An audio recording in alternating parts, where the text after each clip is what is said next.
ఎంతటి సహనం, ఎంతటి పరిణితి! ఇలా మారిపోయారేంటి సార్? ఎవరు ఊహించని ఉండరు కదా.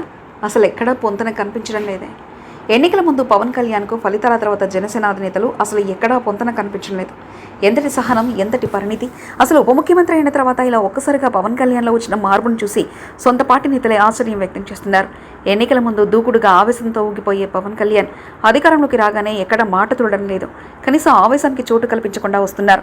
డిప్యూటీ సీఎంగా బాధ్యతలు స్వీకరించి నెల రోజులు మాత్రమే అవుతున్నప్పటికీ ఆయన చేస్తున్న సమీక్షలు, తనకు కేటాయించిన శాఖలపై ఆయన అధ్యయనం చేస్తున్న తీరును చూసి అనుభవం ఉన్న రాజకీయ పార్టీ నేతలే మొక్కున వేలేసుకుంటున్నారు.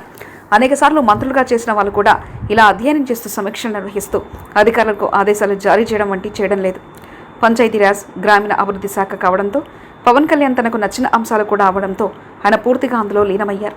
ఇతర విషయాలను ఆయన పెద్దగా పట్టించుకోవడం లేదు. కేవలం తన శాఖ, తన వద్దకు వచ్చిన సమస్యలు మాత్రమే ఆయన పరిష్కరించుకుంటూ వెళ్తున్నారు. తమ సమస్యల కోసం పవన్ వద్దకు వెళితే చిటికలో పరిష్కారం అవుతుందని భావించి ఎక్కువ మంది జనసేనాన్ని కలిసేందుకు ఎక్కువ మంది ప్రతిరోజు తరలి వెళ్తున్నారు. రాష్ట్రంలో జరుగుతున్న ఘటనల విషయంలోనూ ఆయన పెద్దగా స్పందించడం లేదు. గతంలో రాజకీయ విమర్శలు చేసే పవన్ కళ్యాణ్ ఇప్పుడు వాటి జోలికి పోవడం లేదు. పార్టీ కార్యకర్తలకు, నేతలకు కూడా సోషల్ మీడియాలో విపక్షాలపైన, విపక్ష నేతలకు సంబంధించి వ్యక్తిగత అంశాలపైన స్పందించవద్దని ఆదేశాలు జారీ చేశారు. తాను, తన శాఖ, అభివృద్ధి, సమస్యల పరిష్కారం ఇంతవరకే పరిమితమయ్యారు. శాఖపై పూర్తిగా పట్టు సంపాదించే వరకు ఆయన రాష్ట్ర పర్యటన కూడా వెళ్ళదలుచుకోలేదని చెప్తున్నారు. తనను గెలిపించిన పిఠాపురం నియోజకవర్గానికి మాత్రమే కొన్ని రోజులు వెళ్లి వచ్చిన పవన్ కళ్యాణ్ ఎక్కువ సమయం విజయవాడలో ఉంటున్నారు. పార్టీ సభ్యత్వ కార్యక్రమం ప్రారంభమైన నాదెండ్ల మనోహర్, నాగబాబు వంటి వారికి ఆ పనుని అప్పగించారు. తాను మాత్రం పంచాయతీ శాఖ నుంచి బయటకు రావడం లేదు. చంద్రబాబుతో కలిసి నిధుల కోసం ఢిల్లీ వెళ్లి బీజేపీ పెద్దలను కలిసే ప్రయత్నం చేయలేదు.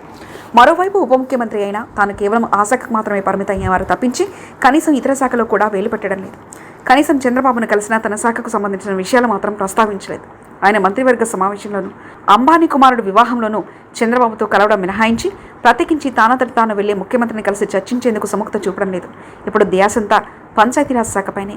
అందుకే ఏరికోరి కేరళ కేడర్కు చెందిన కృష్ణతేజను తాను ఓఎస్డీగా రప్పించుకున్నారు. ఆయనతో గ్రామీణ వ్యవస్థను మెరుగుపరచడంపైనే ఎక్కువ ఫోకస్ పెట్టారు. మొత్తం మీద పవన్లో వచ్చిన ఈ మార్పు దేనికి సంకేతమంటూ పెద్ద ఎత్తున కూటమి పార్టీలోనూ చర్చ జరుగుతుంది.